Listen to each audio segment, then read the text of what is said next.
ബ്രേക്ക്ഫാസ്റ്റിന് ഈടായിട്ട് എന്നും നമ്മുടെ കലക്കി പരദോശ കേട്ടോ. നന്ന് വെറൈറ്റി ആക്കാം.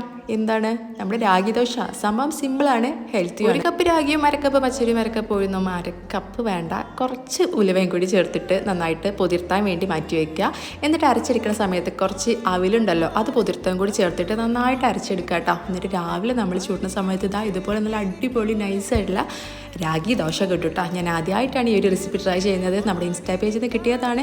ആരുടെ പേജാന്നുള്ളത് ഞാനിവിടെ മെൻഷൻ ചെയ്യേണ്ട ആവശ്യമില്ലല്ലോ. ഓക്കെ.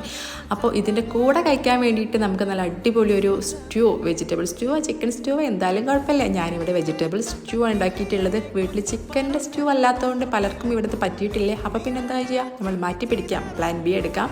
അപ്പോൾ ഈ ദോശ മൊരിഞ്ഞ് വരുന്ന സമയത്ത് കുറച്ച് നെയ്യും കുറച്ച് പഞ്ചസാരയും കൂടി മുകളിലൊന്ന് വിതറി കൊടുത്താൽ നല്ല അടിപൊളിയായിട്ടുള്ള crispy caramel ragi dosa ready ആക്കി കിട്ടും. അതും ഒരു ലൈറ്റ് കട്ടൻ ചായയോ പാൽ ചായയോ ഏതെങ്കിലും എടുത്തിട്ട് സിമ്പിളായിട്ട്